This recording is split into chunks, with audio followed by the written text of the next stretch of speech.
Sejam muito bem-vindos ao segundo dia da nossa Carnalive. Eu sou o professor Bruno Zampieri e hoje vou receber um convidado muito especial nessas aulas de revisão dedicadas à prova para o concurso de Delegado Paraná, mas que também serve para você que está estudando para Delegado Pará, para você que está estudando para Delegado Rio Grande do Norte, para você que está estudando para Delegado de Polícia Federal. Hoje eu vim aqui para fora, aqui em casa, estou no jardim, está um pouco nublado, estou com medo de chover, mas para a gente dar uma variada no ambiente. Sejam muito bem-vindos e eu queria que você fizesse como a gente fez ontem e bombou a audiência. Você usa esse triângulozinho aqui embaixo, ó, tá vendo o triângulozinho à direita da sua tela, no cantinho direito de baixo, e encaminha para o seu colega que está estudando para o concurso, para a gente fazer um carnaval muito produtivo, para a gente fazer um carnaval realmente transformador, para que a gente vá de mãos dadas, juntos até a aprovação. Vamos ver se o meu convidado já está disponível aqui para a gente não perder tempo. Vamos ver quem é? Sejam todos muito bem-vindos aí. Encaminharam para os amigos? Show de bola. Obrigado aí pela divulgação. Ontem a repercussão foi muito legal. Letícia, minha amiga de Leopoldina, seja bem-vinda. Grande Gustavo Americano. Fala, Gustavão, como é que você tá, cara? Tá me ouvindo bem? Como você tá? Fala, Gustavão. Bem? E aí, cara, tudo tranquilo com você? Sua Tudo internet tá jóia. travando um pouquinho, cara, mas vamos lá, vamos tocar o pau aí. Vamos lá. Bom, Botei ela galera, no pra quem não 4G, conhece, vê se melhorou. vamos lá. Galera, para quem não conhece, o Gustavo é um professor que está com a gente há 2 anos, é um professor de Constitucional e ele tem crescido muito, cara. Eu queria até te fazer esse elogio, porque olhando as avaliações como a gente olha todas lá no Supremo, cara, você está numa curva de crescimento absurda e eu sei o quanto você se dedica para chegar assim na ponta dos cascos e entregar muito conteúdo para os alunos, velho. Seja bem-vindo, viu? Obrigado por ter aceito o Obrigado. convite. É um prazer, assim, imenso e vamos, assim, decolar com o máximo que a gente pode fazer rumo à aprovação aí na PC. Show de bola. Gustavão, o primeiro ponto que eu quero tratar com você, cara, nesse segundo dia de Carnalive é o seguinte. Eu sei que você adora matemática, estatística, você é um dos professores que a gente tem no Supremo que mais estuda as bancas, né? Então vamos começar já falando para a galera o estudo que você fez sobre o núcleo de concursos da Federal do Paraná. O que você descobriu nesse levantamento que você fez? Cara, conta pra gente. Vamos lá, Bruno. Assim, a gente trabalhou muito as questões do núcleo e eu achei um estilo de cobrança muito honesto. Eu gostei muito do estilo de cobrança, um estilo de cobrança transparente, que o candidato que está se preparando e fez uma base sólida, consolidou aquele caderno, ele não vai ser surpreendido. Ali a gente não tem aquelas teorias mirabolantes de bancas próprias, de examinador querendo aparecer. Ali o que a gente tem? Uma cobrança de lei seca, aliado ao entendimento jurisprudencial e uma leve pincelada doutrinária, mas algo não extraordinário. Algo trivial que vai estar no caderno dos alunos. Excelente. Então, esse é o primeiro ponto que eu queria estabelecer da banca. Agora, um segundo ponto que eu achei muito interessante, Bruno, eu dividi o edital em 10 pontos. Eu peguei alguns subtópicos e agrupei em grandes grupos e eu visualizo ele em 10 pontos na minha cabeça. 62% da cobrança do núcleo. Vou anotar. Peraí que eu vou anotar, Anota, cara. Vai. Anota porque alunos, vale... tá? Porque ontem, cara, a galera toda me mandou foto da minha aula, toda anotada, porque isso aqui é aula, né, cara? Não é live de bate-papo. Então vamos Exatamente. lá. 62%. 62% das questões cobradas pelo núcleo nos últimos 6 anos diz respeito a direitos e garantias fundamentais. Puta merda, ainda mais em prova de polícia, né, cara? E esse tema a gente separou assim com muito carinho pro hora H, Bruno. A gente vai secar direitos e garantias fundamentais no hora H, porque assim, é realmente o grande núcleo de cobrança do núcleo. 62%. E aí, o que acontece? Nós temos outros 2 grandes temas que rapidinho, Gustavão, ali... cara, só um corte aqui, galera. Essa revisão de constitucional, tem muita gente perguntando aqui, e nós estamos começando com a estatística da banca. O Gustavo disse que nos últimos 6 anos ele fez um levantamento em todas as provas do núcleo de concurso da Federal do Paraná e o tema disparado que esteve mais presente é direitos e garantias fundamentais. E vale lembrar que numa prova de delegado de polícia, né, cara, é óbvio que grande parte das questões será de direitos e garantias fundamentais. Vocês estão anotando isso aí, né? Vai lá, Gustavão. E aí o que acontece? A gente consegue separar mais 2 grandes grupos. 2 grandes grupos. de um lado, controle de constitucionalidade e, de outro lado, poder legislativo e executivo. Uma cobrança de 20% de ambos, bem linear. 20% de controle e 20% de poder legislativo e executivo, e eu achei muito interessante a cobrança da banca, sabe por quê? É a nossa grande aposta. Quando a gente fala de poder legislativo, ele desempenha função atípica.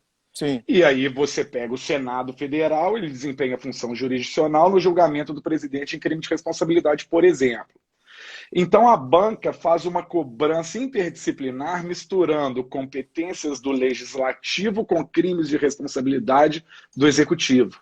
Entendi. E isso, o candidato ele tem que estar com um raciocínio muito sólido, com conhecimento muito sólido, para não se embaraçar na hora da prova. E por isso que eu juntei legislativo e executivo em um grande grupo e controle de constitucionalidade em outro.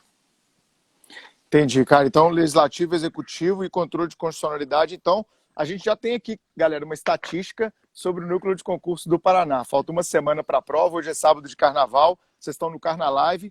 Encaminha para os amigos aí, quem não encaminhou ainda, setinha, encaminha para os amigos, vamos bombar essa live. 62% de direitos e garantias fundamentais, 20% controle, 20% executivo e legislativo. Então, quem está fazendo a sua revisão final, a sua revisão nessa semana, nesses 8 dias que restam para a prova, tá aqui os temas que o Gustavo já coloca, né, Gustavo? Para a gente colocar no radar dessa revisão com vocês aí, não é isso? E, cara, é muito importante a gente chamar a atenção, como a gente conversava preparando essa live, que são 15 questões de constitucional, né, cara? Vale a pena falar isso também, né?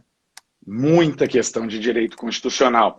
E, assim, o foco, eu acho que é agora, a gente vai usar isso muito no hora H, Bruno, direitos e garantias fundamentais e esses dois grandes grupos, porque aqui a gente tem a grande cobrança da banca. E a gente pega o edital da banca, ele tem um item, eu achei isso muito curioso, por exemplo, classificação das constituições, Constituição material, Constituição formal, Constituição dogmática, Constituição histórica. Eu adoro esse tema. Nunca houve nenhuma questão cobrada pela banca. Estudar a banca tem dessas, né, cara? Eu gosto pra caramba do tema, esse tema é fantástico, mas peraí, cai? Não, exatamente. Nunca caiu. Exatamente.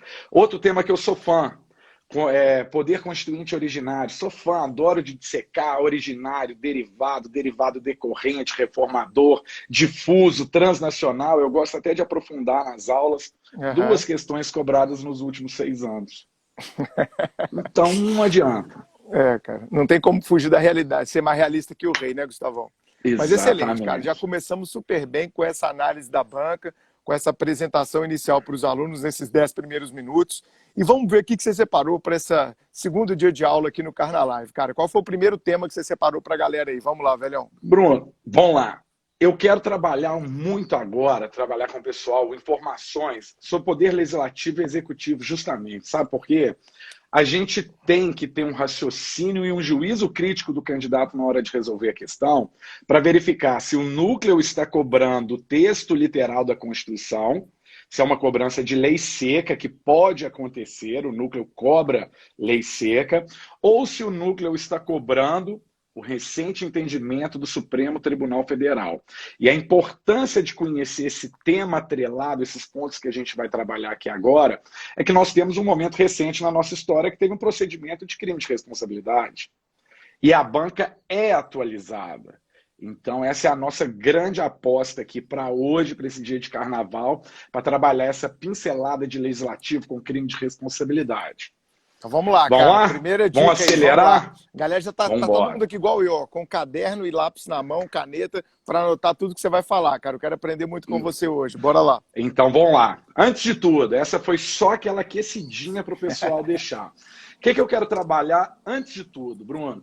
Poder legislativo, executivo, judiciário, ele desempenha função típica e função atípica. Função típica do poder legislativo, qual que é? 2. Ninguém pode esquecer disso. A legiferante, a de produzir atos normativos e também a atividade de fiscalização.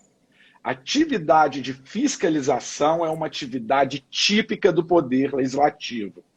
E ela se materializa por meio de quem? Por meio de qual órgão dentro do poder legislativo?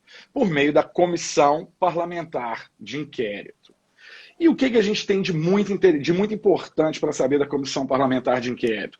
Sempre uma comissão temporária, ela não é uma comissão permanente, que ela vai ser instaurada na Câmara dos Deputados ou no Senado Federal, podendo atuar em conjunto ou separadamente, e um único requisito: um requerimento de 1/3 dos membros da casa. Isso, pessoal, o núcleo, que é muito técnico, anotem aí, é conhecido na doutrina como direito público subjetivo das minorias. Porque nós temos requerimento só de 1/3.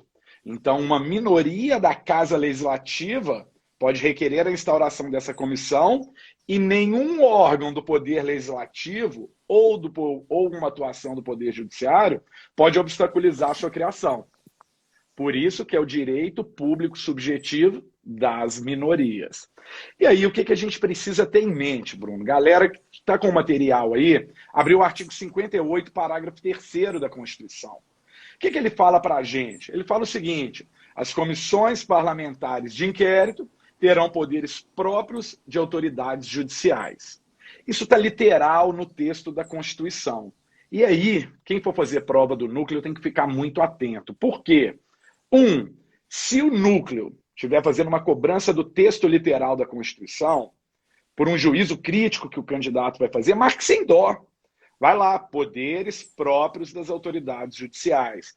Acontece que essa norma, esse artigo 58, parágrafo 3º, ele sofreu muita interpretação pelo Supremo Tribunal Federal. E aí nós temos que separar o seguinte: não são todos os poderes que a Comissão Parlamentar de Inquérito tem que são idênticos aos poderes do Poder Judiciário. Então nós temos que separar. Se o aluno não conseguir memorizar os casos práticos do Supremo Tribunal, que a gente vai falar aqui agora, ele tem que ter em mente o seguinte: a dica é: CPI tem os mesmos poderes instrutórios do Poder Judiciário. Ela não tem poder decisório.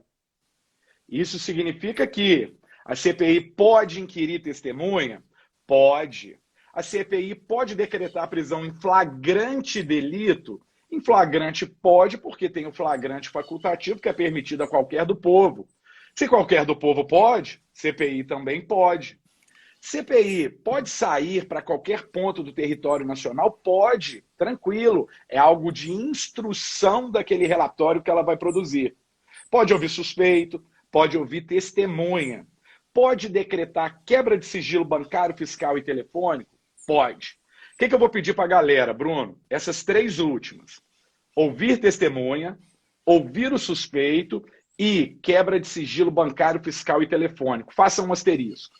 Daqui a pouquinho a gente vai voltar nelas. E aí, todos esses atos são instrutórios. O que leva a gente a afirmar que a CPI não pode decretar medida cautelar, de arresto, sequestro, ela não pode decretar prisão preventiva, prisão temporária, ela não pode determinar a retenção de passaporte, porque essas matérias elas estão sujeitas à cláusula de reserva jurisdicional. Só o Poder Judiciário pode falar sobre isso, só pode decidir sobre essa questão. E aí, você lembra dos asteriscos da CPI? Quebra de sigilo, tá anotado ouvir aqui. suspeito e testemunha. Vamos começar pela quebra de sigilo, cara. Muita atenção, gente. Por quê? Porque você vai levar a seguinte informação para sua prova. CPI federal e estadual pode sim quebrar sigilo bancário, fiscal e telefônico. CPI municipal não pode. Atenção a esse ponto. CPI Isso é municipal... ótima questão, hein, cara? Ótima questão. Exatamente, porque às vezes... Estadual e federal pode, municipal não pode fazer essas quebras. Municipal não pode fazer essas quebras. E atenção, galera, porque quebrar sigilo bancário, fiscal e telefônico, e principalmente, especificamente, sigilo telefônico, é diferente de interceptação telefônica. Sigilo telefônico, fulano ligou para Beltrano no dia tal, a duração da ligação foi de tanto tempo. Interceptação telefônica, um terceiro estranho faz a interceptação da comunicação. Sigilo telefônico, pode. Interceptação telefônica, não pode. Cláusula de reserva de jurisdição. Tranquilo? E aí a gente vai no segundo ponto do que a CPI pode e o que a CPI não pode. Você lembra que eu falei que a CPI pode ouvir suspeito? É o Sim, poder instrutório dela, ela pode ouvir um claro. investigado. Está investigando um fato determinado sobre uma determinada pessoa, vai ouvir ele. Acontece que em 2019 nós tivemos um tumulto dentro do Supremo Tribunal Federal. E a questão que eles tiveram que responder foi o seguinte: o comparecimento do investigado é obrigatório ou facultativo? E aí, o que aconteceu, Bruno? Dois votos. Dois votos falando o seguinte: o comparecimento é facultativo. O suspeito, o investigado, não tem que comparecer. Ele comparece se ele quiser. E eles ressaltaram: se ele comparecer, ele ainda pode fazer uso do seu direito ao silêncio. Outros dois votos: o comparecimento é obrigatório. Ele tem que comparecer. Mas comparecendo, pode fazer o uso do seu direito ao silêncio. 2-2. Por quê? O ministro Celso de Mello estava com problemas de saúde e não pôde votar na época. 2-2, decisão mais favorável para o conduzido. Então, prevalece hoje no Supremo Tribunal Federal que o comparecimento do suspeito em uma CPI é facultativo. Ele comparece se ele quiser. Essa questão cheira a prova, né, Gustavo? A gente cheira já fez muita prova de concurso, cheira demais, cara. cheira demais. Questão, eu já vejo até a banca fazendo assim, o comparecimento é obrigatório, podendo ele ficar calado pelo princípio da presunção de inocência. Então, assim, não, o comparecimento não é obrigatório, segundo o entendimento mais recente do STF. A gente vê a banca, né, cara, cobrando isso. Vê. Bruno, eu vejo, eu até arrepio brincando aqui, porque na hora que você vê uma questão dessa, é a cara da banca. Cara da banca. E é uma cobrança justa, é uma cobrança que ela mistura. E mescla direitos fundamentais, né, cara? Mescla direitos fundamentais. E é o que ela faz, é pegar aquela pinceladinha ali de direitos fundamentais, que é muito cobrado, que a gente vai dissecar no hora H, busca poder legislativo, comissão legislativa e os poderes que ela tem. E aí sai aquela questão de copia e cola daquela interpretação literal do 58 e separa realmente quem está com conhecimento sólido e atualizado e não. Excelente dica sobre CPI, cara. E tem mais uma. Ainda dentro de CPI, tem mais uma. Diz respeito ao comparecimento da testemunha. Opa. Testemunha tem que comparecer. Não tem dúvida nenhuma. Testemunha é obrigada a comparecer perante a CPI. Mas a pergunta é o seguinte: e se ela não comparece? A CPI pode buscar ou não pode? Condição coercitiva, né? Exatamente. CPI, galera, só tem poder instrutório. Condução coercitiva, ela tem que requerer para o Poder Judiciário. E especificamente para o juízo criminal da localidade. Opa, essa é boa, cara. Exatamente. E aí, Bruno, é aquela mistura de questão que você pega uma pincelada de Código de Processo Penal com Constituição Federal e monta uma questão. O requerimento para o juízo criminal da testemunha. Aí o juízo criminal que vai promover a condução coercitiva. Porque a CPI só possui poderes de instrução. Se o candidato não conseguir, na hora, memorizar esses casos práticos, é separar essa questão de atos decisórios, coercitivos, atos de sequestro, de prisão, daqueles poderes instrutórios. Perfeito. Que é única e exclusivamente aqueles poderes de instruir o processo para chegar ao final e elaborar o relatório e encaminhar as conclusões para as autoridades competentes. Essa aí é ótima, cara. Da condução coercitiva, pode solicitar ao juízo criminal da localidade. E aí vem uma dúvida do aluno Bruno aqui, né? Que pode ser a dúvida dos alunos que estão nos assistindo. Mesmo se for CPI no âmbito do Congresso Nacional, aí vai ser o juiz federal da localidade? Aí tem que ser o juiz federal da localidade. Massa. Exatamente. Muito legal isso. E assim, é muita informação que você sai da lei seca. E aí é a cara do núcleo. Aquela cobrança justa, mas aquela prova bem elaborada. Excelente, entendeu? Cara. Excelente. E aí a gente fecha a CPI. Mas tem mais. Tem mais. Dentro de poder legislativo tem muita coisa. O que eu gosto de trabalhar muito em poder legislativo, Bruno? dentro do Poder Legislativo, dentro do Congresso Nacional, nós temos dois Peraí, órgãos. cara, peraí. Deixa eu organizar aqui. Eu sou aquele cara metódico, eu sou um aluno chato, ó. Tá tudo Eu anotado, velho. Você tá gosto. achando que é Deixa eu brincadeira? ver. Tô anotando tudo, Aí, velho. Ó, tô tá anotando tudo aqui, legal. ó. E aí vai ser na hora da prova, a gente vai falar, ó, foi trabalhado na live, foi Ô, trabalhado na bicho, hora H, foi trabalhado na claro, aula. Resultado, claro. aprovação. Por que eu já tô anotando aqui? Vai sair na prova, nós vamos colocar aquele óculos assim no seu, que mitou, vem aquela música. Ah, aquele. É, aquele é Ô, velho. Então, CPI, fechamos CPI, é isso? Fechamos CPI, exatamente. Foda. Bora, Agora vamos outro falar um tema. pouquinho das casas. Casas legislativas. Dentro do Congresso Nacional, nosso Poder Legislativo em âmbito federal, ele é bicameral. Duas casas, Câmara dos Deputados e Senado Federal. Sim. Câmara dos Deputados, representantes do povo, eleitos pelo sistema proporcional. Senado Federal, representantes dos estados, eleitos pelo sistema majoritário. Por mim, está lá. Cada uma dessas casas tem competências próprias, tem atribuições próprias. Sempre que me pergunta assim, qual que é a principal atribuição que você acha que a gente tem que focar da Câmara e do Senado? Eu sempre falo uma. A Câmara dos Deputados ela tem o papel de autorizar, pelo quórum qualificado de 2/3 dos seus membros, a instauração de processo criminal e por crime de responsabilidade por atos praticados pelo presidente da República. O presidente da República ele tem uma imunidade, ele tem um foro por prerrogativa de função, ele é a mais alta autoridade do Executivo Federal. Então, para ele ser julgado por crime comum, e crime comum nessa área do direito penal, e crime de responsabilidade, que apesar de ter essa nomenclaturazinha, crime de responsabilidade é um pouquinho atécnico, porque a gente não tem um preceito secundário que prevê uma pena privativa de liberdade. Sim. São sanções políticas, né? Então, o presidente da República praticou crime comum, praticou crime de responsabilidade, o órgão que vai autorizar a instauração desses procedimentos, Câmara dos Deputados, pelo quórum qualificado de 2/3. Principal atribuição que eu vejo da Câmara. E se me perguntam, principal atribuição do Senado Federal. Se a Câmara autoriza a instauração desse procedimento em face do presidente da República, o Senado Federal é o órgão responsável por processar e julgar o presidente nos casos de crime de responsabilidade. E aqui, Bruno, a gente tem um celeuma muito grande, porque a Constituição diz uma coisa, a doutrina de direito constitucional toda num sentido.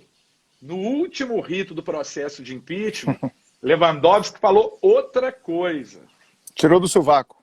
Exatamente. Só que isso a gente vai deixar mais para frente para executivo, sabe por quê? Quero deixar a galera assim, com aquele gostinho do que eles têm que saber de crime de responsabilidade. Agora, sobre essas casas, eu quero tratar um ponto, já que a gente está falando sobre elas. Elas têm poder de convocação. Sim. A Constituição fala, Câmara dos Deputados, Senado Federal podem convocar ministros de Estado e quaisquer titulares de órgãos que são diretamente subordinados à presidência da República para prestar informações. Aconteceu essa semana, né, Gustavo? Exatamente. É por isso que eu quero trazer isso aqui, porque a gente tem um negócio muito legal do ano passado e é muito atual. E aí, o que acontece, Bruno? A gente falou de quem? Ministros de Estado e titulares de órgãos diretamente subordinados à presidência da República. Sim. Se essa turma não comparece sem justificação, sem justificativa nenhuma, simplesmente tem uma posição de desleixo com a Câmara ou com o Senado, pode configurar crime de responsabilidade esse ato praticado. E aí o que acontece? Diversas assembleias legislativas, a gente veio para o âmbito estadual, mas o Supremo frisou isso no âmbito federal. O que eles começaram a fazer? Eles começaram a intimar presidente de Tribunal de Justiça, procurador-geral de Justiça, e aí falaram assim, venham prestar informações. Você sabe o que os presidentes dos tribunais de justiça fizeram? Eu não vou, tô fora. Exatamente. O procurador-geral de justiça falou, tô fora, não vou. Aí a questão chegou no Supremo Tribunal Federal. Qual que é a amplitude desse poder de convocação das casas legislativas? E aí, o que eles falaram? Bateram o martelo. Pessoal, a Constituição traz uma norma restritiva. Norma restritiva não pode ter uma interpretação expansiva estendida. A Constituição fala ministros de Estado e titulares de órgãos subordinados à presidência da República. Ou seja, todos que compõem a estrutura do poder executivo. Ótimo. Não venha querer buscar no MP e não venha querer buscar no TJ um agente público para prestar depoimento e querer pressioná-lo, falando que a conduta vai configurar crime de responsabilidade. E isso é bom, né, Gustavo? Porque, por exemplo, pode ser uma convocação para quem vai fazer prova da PF do diretor-geral da Polícia Federal. Ele é subordinado à estrutura do Executivo, ele é obrigado aí, senão configura o crime de responsabilidade. Pode ser de um chefe de polícia, né, no âmbito dos estados, um chefe de polícia, um delegado-geral dos estados. Sim. Ele pode ser convocado aí pela Assembleia para prestar algum tipo de depoimento. Esse sim, porque eles estão vinculados à estrutura do governo do Executivo, né? Isso, e a ausência sem justificativa adequada, crime de responsabilidade. Porém, ir lá no Tribunal de Justiça, ir lá no Ministério Público e querer botar uma pressão no presidente do TJ, no PGJ, falando, venha, se você não vier, é crime de responsabilidade. Não vou não, ele não vai não, ele não vai não. Não vai não, exatamente. Então esse poder de convocação sofreu essa interpretação recente do STF. Eu não sabia disso, cara, legal. É muito legal isso. Poder legislativo e executivo, Bruno, a gente teve muita coisa nova nos últimos 18 meses. Então a gente vai trabalhar isso. Né, vai despencar. Então, assim, a gente vai trabalhar. Já estou ansioso pelo seu RH, viu? Já estou ansioso para sexta-feira que vem você no nosso RH. Todo mundo se matriculando, hein, galera? Vai no site do Supremo, se matricula agora lá no RH, Delegado Paraná. Bom, excelente, cara. Então, das casas, fechou? Tem mais alguma coisa de casa? Fechou. De casa eu quero trabalhar um ponto muito interessante, sabe por quê? Tivemos uma situação muito recente agora, que o presidente da Câmara quis burlar a Constituição, Bruno. Não me diga isso. Quis burlar a Constituição. E aí o que acontece? Teve que chamar o STF para resolver a questão. Vamos passar então para o terceiro tema dentro do Poder Legislativo, reuniões parlamentares. Esse tema de reuniões parlamentares é um tema que sempre ficou muito adormecido, ficou um pouquinho adormecido, por quê? Ele tem muita questão objetiva. E aí é prazo de duração de reunião, tempo que ela ocorre. Só que com essa conduta do Rodrigo Maia, eu acho que esse tema reuniões ele vai ganhar um colorido legal agora. E chegou no Supremo isso, não? Chegou no Supremo. O Supremo teve que decidir a situação. Nós temos 4 tipos de reuniões, Bruno. Nós temos 4 tipos. A reunião ordinária, a reunião extraordinária, a reunião conjunta e a reunião preparatória. 4 tipos de reuniões parlamentares. Ordinária, extraordinária, conjunta e preparatória. Preparatória. E o nosso problema vai ser na preparatória. Você vai entender por quê. E aí a gente vai deixar ela por último. Quando a gente fala de reunião ordinária, Bruno, o que acontece? O Congresso Nacional ele se reúne, ele tem reuniões. E ele tem um período de normalidade legislativa, que são aquelas reuniões que vão acontecer de 2 de fevereiro a 17 de julho, 1º de agosto a 22 de dezembro. Todas as reuniões parlamentares que acontecerem dentro desse lapso temporal são as reuniões ordinárias parlamentares. Acontece que existem situações peculiares, porque todos os outros períodos é época de recesso parlamentar. Eles trabalham muito, né? Eles trabalham demais, é atividade exaustiva. Eles precisam de um recesso legal. E aí, o que acontece? Todas as reuniões que acontecerem em época de recesso parlamentar e reuniões que envolverem casos de intervenção federal, estado de defesa e estado de sítio, institutos que compõem o sistema constitucional das crises, serão as reuniões extraordinárias. Aconteceu fora daquele período, e somado a essas 3 situações que podem acontecer também, reuniões extraordinárias. Reunião conjunta ela é muito tranquila. O que acontece? O presidente da República vai tomar posse. Aí, a Câmara dos Deputados e o Senado Federal, eles vão se reunir em sessão conjunta para receber o compromisso, a posse do presidente, aquele discurso que ele adota de defender a República Federativa do Brasil, de cumprir as normas constitucionais. E, numa segunda hipótese, quando ele veta um projeto de lei, ele tem que apresentar as razões de veto para o Poder Legislativo. Sim. E essas razões de veto, elas vão ser apreciadas também em sessão conjunta. Tá. Receber o compromisso e apreciar as razões de veto. E, por fim, a gente chega em uma situação, que é a sessão preparatória. Eu não falei com você que a sessão ordinária ela começa em 2 de fevereiro? Uhum. Pois é, no dia 1º de fevereiro, as casas elas vão se reunir para tratar assuntos de providências administrativas. Tá. E promover as eleições das respectivas mesas. Porque você pega a Câmara dos Deputados, ela tem a mesa da presidência, a mesa Acabou de da primeira acontecer, vice-presidência. Exatamente. Só que a Constituição, Bruno, ela tem uma disposição, uma vedação expressa. O que ela fala? Aquele titular que compõe aquela mesa dentro daquela casa, ele não pode ser reconduzido para aquele mesmo cargo na eleição subsequente. Vedação expressa da Constituição. Sabe o que o presidente da Câmara dos Deputados fez? Diga. Ele queria ser reconduzido para mais um biênio. Inventou uma manobra com o regimento interno da casa que eu fiquei assim estarrecido. Quando me falaram que a decisão ia para o Supremo, que esse ato ia ser questionado no Supremo, eu falei assim, graças a Deus. O Supremo decidiu em 2 dias. O Supremo Tribunal Federal, na hora que chegou esse questionamento, em 2 dias ele decidiu e falou, Rodrigo, não é possível essa recondução, meu caro. Está aqui na Constituição. Vedação expressa, interpretação literal, sessão preparatória. Ela faz a organização administrativa da casa e elege aquelas pessoas que vão compor as mesas. Mesa diretora, mesa da presidência, da vice-presidência. Mandato de 2 anos. Impossível a recondução. Larga a teta, cara. Para!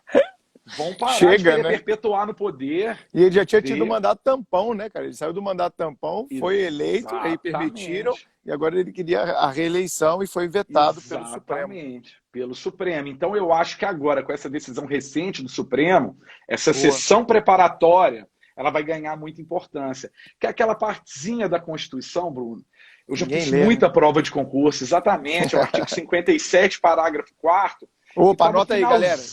Vale 57, anotar. parágrafo 4º. E muita gente vai postar nos comentários aí, ó. 57, parágrafo 4º. Parágrafo 4º, exatamente. Está ali na parte finalzinha. Mandado de 2 anos, proibida de maneira expressa uma recondução para o mesmo cargo na eleição subsequente.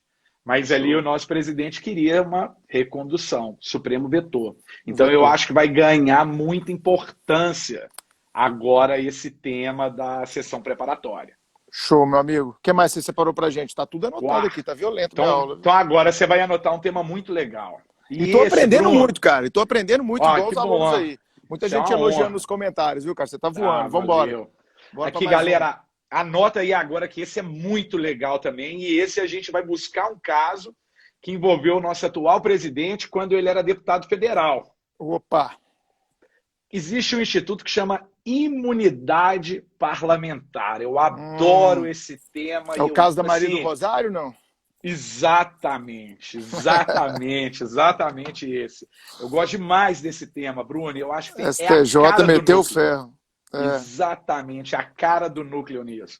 O que acontece, galera? Quando a gente fala de imunidade parlamentar, são determinadas prerrogativas que são conferidas aos parlamentares. Vejam o seguinte, a gente falou de prerrogativa, não de privilégio, porque nós vivemos em um sistema republicano e um Estado democrático de direito.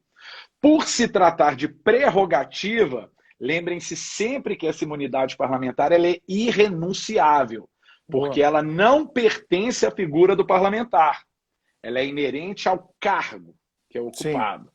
E essa imunidade parlamentar ela existe com o único objetivo de que o parlamentar possa exercer o seu mandato com liberdade, livre de pressões externas e internas. E essa imunidade ela apresenta duas espécies. A imunidade material, também conhecida como inviolabilidade, e a imunidade formal, também conhecida como processual. A imunidade material, Bruno, essa a gente vai falar e vai buscar o caso agora do Bolsonaro. O que ela traz? O pessoal pode ir lá no artigo 53, porque aí a gente vai incrementar a leitura do texto constitucional com o que o STJ, o que o STF fala sobre essa norma. O que essa imunidade material ela garante? A liberdade de fala, a liberdade de expressão, que é justamente um direito fundamental. Só que quando se fala de parlamentar, ela ganha um colorido a mais. Porque a Constituição fala no artigo 53 que os parlamentares eles não vão ser punidos civil nem penalmente por quaisquer de suas palavras, opiniões ou votos. E a turma crescente, a turma que está muito apegada na letra da Constituição, a Constituição fala punição civil ou penal. A crescente também, administrativa. Porque eles não podem ser submetidos a processo por quebra de decoro parlamentar em virtude da imunidade material. Tá. Liberdade de fala. Aí o que acontece, Bruno? Nosso presidente, na época, ele era deputado. E dentro da casa parlamentar, o que ele falou para a deputada Maria do Rosário? Você é tão feia que não merece ser, você merece nem ser estuprada. Exatamente. E aí o que acontece? Com toda razão, ela ficou indignada com uma situação dessa, propôs uma ação de indenização por dano moral, por violação à honra dela. Na defesa do nosso então presidente, sabe o que ele falou? Eu tenho imunidade material. Eu não posso sofrer nenhuma punição por qualquer palavra, manifestação ou voto. E na defesa dele, ele acrescentou: a minha manifestação ela foi proferida dentro da Casa Legislativa. Ele fez o uso de uma teoria que já foi aceita em um momento histórico nosso, que não é aceita mais. Qual que é? Dentro da Casa Legislativa existiu uma acepção, e ela já foi até aceita pelo Supremo, que falava que a imunidade material ela era absoluta. Independente do teor da manifestação, o parlamentar não podia ser punido. Essa tese não existe mais. Dentro ou fora do parlamento, aleluia, dentro ou fora do parlamento, é necessário que a manifestação do parlamentar tenha o mínimo de conotação política, que ela seja exercida com base, o pessoal podia anotar essa expressão do Supremo, com base em marcos civilizatórios mínimos. Todo abuso no direito de manifestação, no freedom of speech norte-americano, ele vai ser punido. Então, hoje, para incidir a imunidade material, no caso de parlamentar, a manifestação deve ter o mínimo de colorido político, a mínima conotação política. Eventual discurso que exceda, que extrapole questões políticas para realmente proteger o exercício do cargo com liberdade, vai ser punido. Esse colorido aí da imunidade material, o pessoal tem que levar. E ele foi condenado, né, Gustavo? O STJ condenou ele a pagar uma pesada indenização por dano moral à deputada Maria do Rosário. Excelente, cara. É isso. E posteriormente ainda foi confirmado. Nenhuma liberdade de expressão é absoluta. Inclusive, falei isso na minha revisão ontem, a galera há de se lembrar, né? Nenhum direito fundamental pode ter caráter absoluto, independentemente de quem vai exercer aquela liberdade de expressão. E essa relativização da imunidade material, ela foi perfeitamente colocada por você, amigo. Excelente. Mais temas, velho. Tô ansioso. Lógico, muito tema. Vamos deixar o caderno da galera top. Hoje é revisão. Hoje não é pra gente conversar, não. Depois a gente vai comemorar com a galera aí, que os nossos aprovados vão chamar a gente aí pra festa de comemoração. Por favor. O que acontece? O que acontece? Segunda espécie de imunidade, a imunidade formal ou processual. Essa imunidade, ela se divide em duas espécies. Em relação à prisão e em relação ao processo. E todas, galera, anotem o marco temporal inicial dessas imunidades. A diplomação parlamentar. Elas só podem incidir após a diplomação parlamentar, que é aquele diplominha que a Justiça Eleitoral dá para o parlamentar, falando, ó, parabéns, você ganhou a eleição, vai poder exercer o seu mandato. E aí, a imunidade formal em relação ao processo é o foro de prerrogativa de função. Depois da diplomação, os parlamentares eles serão submetidos a julgamento criminal, porque o foro de prerrogativa de função não abrange ações cíveis, trabalhistas, fiscais, é única e exclusivamente criminal. Após a diplomação, então, os parlamentares gozam de foro de prerrogativa de função junto ao Supremo Tribunal Federal. Correto? Essa é a ideia linear da imunidade formal, mas ela recentemente ganhou um colorido. Opa! Sabe por quê? O que acontece? Diga. Supremo Tribunal Federal é a nossa corte de convergência, o órgão de topo que a gente tem dentro do Poder Judiciário. Ele não é um tribunal jurídico, ele é um tribunal responsável por harmonizar o ordenamento constitucional. E você sabe o que aconteceu? Começava a chegar caso de parlamentar fumando baseado, que atropelava uma pessoa e bêbado, estava alcoolizado, que se envolvia em uma briga de bar e respondia por lesão corporal. E batia na mulher, isso, que batia na mulher, medida cautelar de Maria da Penha. E você sabe o que aconteceu? Matava marido. Exatamente. E aí, o que aconteceu? O Supremo ficou atolado de processo. E o Supremo falou, gente, calma aí, eu sou uma corte de convergência. Eu estou aqui para fazer a harmonização do texto constitucional. Eu não estou aqui para aplicar o artigo 28 da Lei de Drogas, eu não estou aqui para aplicar casos envolvendo lesão corporal, homicídio. Calma. Vamos fazer uma interpretação restritiva a respeito dessa imunidade formal em relação ao processo. E o que o STF falou? Que os parlamentares vão ter foro de prerrogativa de função aqui, eles têm uma garantia constitucional dentro da imunidade formal em relação ao processo. Porém, única e exclusivamente com atos praticados que de alguma forma tenham relação com o mandato. Por exemplo, aí infelizmente é comum e é até chato a gente falar isso, né?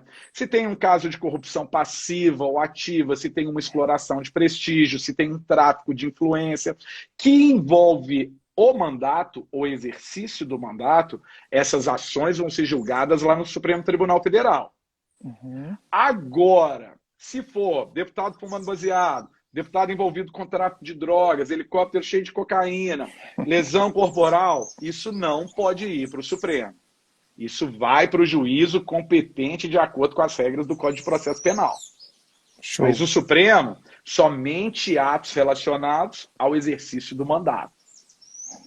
Excelente, irmão. Beleza? E por fim, a imunidade formal em relação à prisão é o seguinte, após a diplomação, os parlamentares não podem ser presos, como regra, porque existe uma exceção, salvo em caso de flagrante de crime inafiançável. Fecha-se, então, as imunidades. Só que para a gente fechar com chave de ouro, Bruno, tem um teminha muito legal, que chama ciranda processual ou chicana processual. Opa! Exatamente. Chicana é muito bom. Chicana é legal, né? O que acontece? Atos chicaneiros. Exatamente. O que acontece? O parlamentar é muito esperto. O parlamentar, ainda mais no nosso legislativo, muito esperto. Ele tinha o foro de prerrogativa de função, era submetido a julgamento no Supremo Tribunal Federal, apresentava a resposta à acusação, o Ministério Público manifestava, acontecia toda a fase instrutória. Na hora que estava na véspera do julgamento, sabe o que ele fazia? Diga. Renunciava ao mandato. É. Sabe para quê?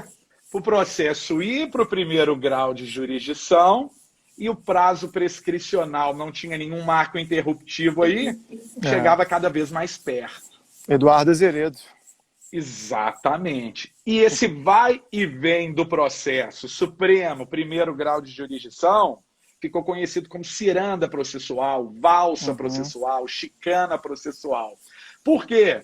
Quando o processo estava em primeiro grau de jurisdição, tinha uma eleição perto E a gente, assim, hoje a gente está vivendo a época do processo eletrônico, então tá tudo mais célere, tá muito mais ágil. Mas imagina na época dos autos físicos, sair lá de Brasília e para um ponto do território nacional, o juiz de primeiro grau entender todo aquele processo para ratificar os atos, para prosseguir com o feito. Aí ele era eleito na próxima eleição. O processo voltava para o Supremo Tribunal Federal. Esse vai e vem que deu esse nome de ciranda, chicana, valsa processual. E aí o Supremo apelou com isso. O Supremo Tribunal Federal falou, vamos estabelecer um marco temporal objetivo, fixo, para que, se esse parlamentar renunciar ao seu mandato, eu prossigo com o procedimento dentro do Supremo Tribunal Federal. A minha competência para julgamento se prorroga. E esse marco, ele é objetivo. Sabe qual que é esse marco? Qual? A intimação para as alegações finais. Esse é o marco processual. Esse é o marco processual objetivo que o Supremo Tribunal Federal encontrou para estabelecer como limite de que, se eventualmente o parlamentar renunciar, o processo vai para o juízo competente. Foi intimado para as alegações... Aí prorrogou a competência. Prorroga-se a competência do Supremo. Então, se for até as alegações finais, tem a movimentação sobe e desce. Se for depois das alegações intimado para as alegações finais, prorroga-se a competência e permanece no Supremo e vai ser julgado pelo Supremo mesmo. Exatamente. Intimou para a alegação, prorroga-se a competência do Supremo. Anotado. E aí, Bruno, nossos alunos eles têm que ficar espertos num ponto. A gente está falando de imunidade material e imunidade processual, sempre se referindo aos deputados e senadores. Mas, e se o núcleo perguntar sobre os deputados estaduais e vereadores? Existe diferença? Não sei. Exatamente. O que o pessoal tem que ficar atento? Deputados estaduais, aplicam-se as mesmas regras. Imunidade material e imunidade formal. Vereador, não. Vereadores têm única e exclusivamente imunidade material e limitada na circunscrição do município. Nossa. Se o vereador fizer o uso do seu direito de manifestação, seu direito de expressão, fora da circunscrição do município onde ele exerce a vereança, ele não possui. Ele só possui imunidade material, ele não possui a formal e dentro da circunscrição do município onde ele exerce a vereança. Show de bola. Essa aí é boa, essa é boa, essa é das antigas. Legal, porque das antigas às vezes pega desavisado e a galera do Supremo tem que estar preparada para tudo.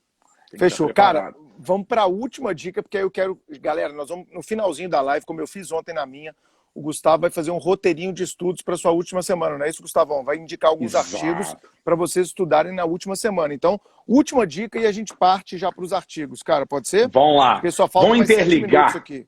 Vamos lá. Vamos interligar agora poder legislativo com crime de responsabilidade do executivo. Bora. Podemos? O que acontece? O pessoal viu. Câmara dos Deputados faz a admissão da acusação por crime de responsabilidade contra o presidente. 2/3. Senado Federal faz o processo e julgamento. O que a galera tem que ficar atenta com isso? Todo mundo, já que se tiver a mão, dá uma olhadinha no artigo 86 da Constituição.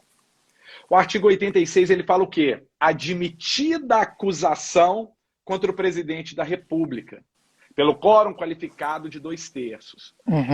Uma interpretação literal da Constituição e a doutrina constitucional majoritária falava o seguinte: a Câmara dos Deputados ela exerce um juízo técnico de admissibilidade dessa peça inicial.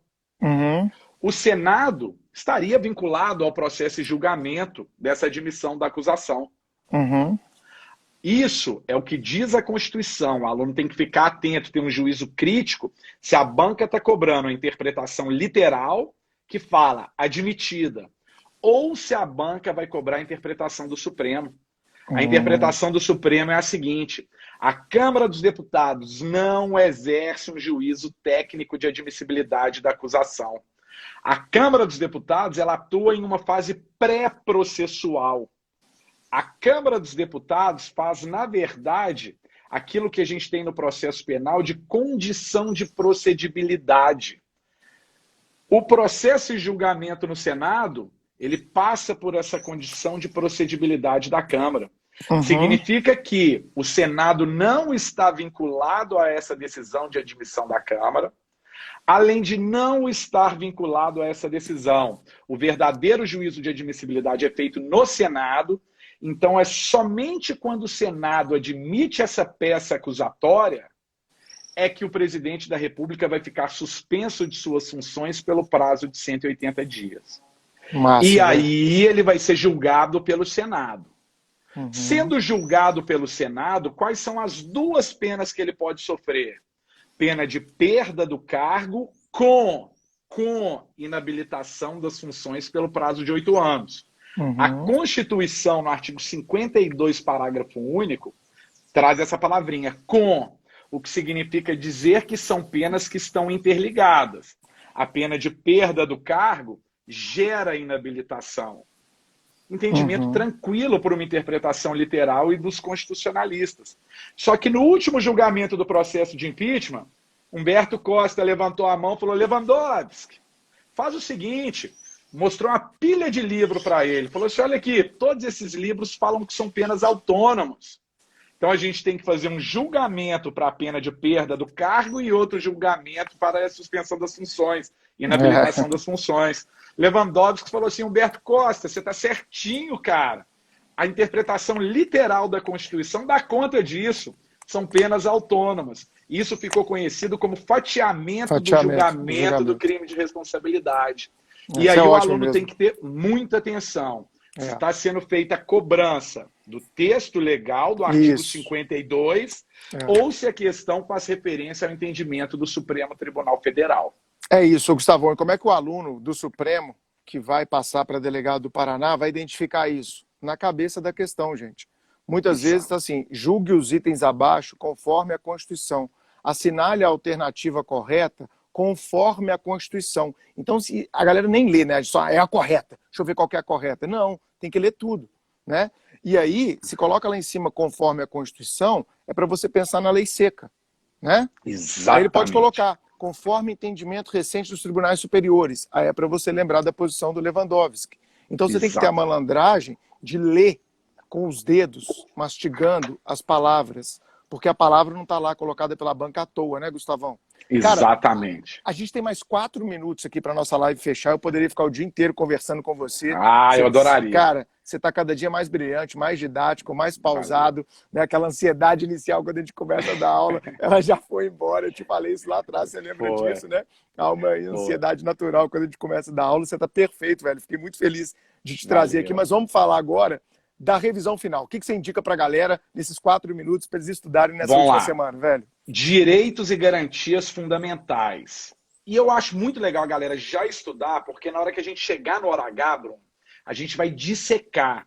E se o pessoal chega já com aquela revisão prévia, o hora H vai fortalecer demais e concretizar o conhecimento. Bora. Então, direitos e garantias fundamentais. Artigo 5º até o 12º de direitos da nacionalidade. Pessoal, dissequem. 5º a 12. 5º a 12, são os mais cobrados. Praticamente direitos fundamentais todos, né, são cobrados ali. E aí eu separei alguns artigos que eu quero que o pessoal tenha atenção justamente por esses entendimentos que a gente citou aqui.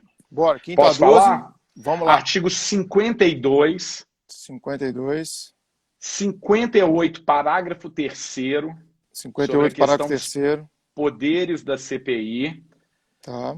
Beleza? Separadinho. 51, competência da Câmara para processar o presidente, autorizar o processo. 51. 51, principalmente 51, inciso 1, tá? 51. Foco nele. Isso. 52, inciso 1 e 2, que é a competência do Senado. 52, inciso 1 e 2? 52 Isso. já tá, vai lá. Isso. 57 e todos os seus parágrafos. 57 parágrafos, tá. Todos os seus parágrafos, e quando eu falei do 53 também, todos os parágrafos, tá? Que é a questão de imunidade. Artigo 85 da Constituição, que trata do crime de responsabilidade do presidente da República. Tá bom. Junto com a súmula vinculante 46, Por SV que a importância? 46. Exato, que é competência privativa da União legislar sobre crime de responsabilidade, Estado membro, lei orgânica de município, lei estadual não pode, Tá bom. tá? E 86, parágrafo 4º, que diz respeito à imunidade temporária penal do presidente da República. 86, Essas, parágrafo 4º. isso, o presidente da Show. República ele não pode ser responsabilizado por atos estranhos ao exercício do mandato. É uma imunidade temporária que ele tem.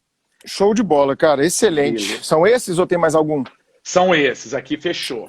Bom, e o próximo a gente vai falar no Hora H, né, cara? Todo mundo se inscrevendo agora no Hora H, já tem mais de 2.000 inscritos e nós esperamos vocês na próxima sexta-feira, dia 19. E eu convido vocês amanhã também, teremos Carnalive às 8 da manhã, todos os dias de carnaval. Se você está gostando desse projeto, divulgue para os amigos, divulgue no grupo de WhatsApp, divulgue no grupo do Telegram, encaminhe direct para a galera, né, Gustavo? Porque nós estamos Isso aqui aí. de mãos dadas no nosso carnaval, trabalhando para fazer com que essa galera seja aprovada no próximo domingo. Suas palavras finais, amigo. Galera, contem com a gente. Eu sempre começo o curso falando. Utilizem os professores do Supremo como instrumento de aprovação. Me manda dúvida pelo direct, explora a área do aluno, porque a gente não pode ir para a prova com nenhuma espécie de dúvida. A hora de sanar é agora, nós temos tempo para isso. Agora é a reta final, o conhecimento tem que chegar consolidado para você ver o seu nome no Diário Oficial. É isso aí, amigo. E todo mundo seguindo o Gustavo aí. Dá seu Instagram aí pra galera, Gustavão. Instagram tá facinho. Gustavo Americano Freire. Na hora que você joga Gustavo Americano, já aparece. Já aparece. Velhão, muito obrigado. Bom carnaval para você. Sei que você vai descansar um pouquinho aí e tirou esse tempinho aqui para estar com a gente. Obrigado em nome do Supremo. Prazer. Obrigado por toda a dedicação que você tem tido nas aulas com os nossos alunos. E valeu demais, cara. Foi ótimo te ter aqui, viu, amigão? Um prazer imenso. Você aí. Descansa Eu bastante, que agradeço. Viu? Valeu. Abração, pessoal. Boa sorte para todo mundo. Valeu. Um abraço, galera. Até amanhã. Tchau, tchau.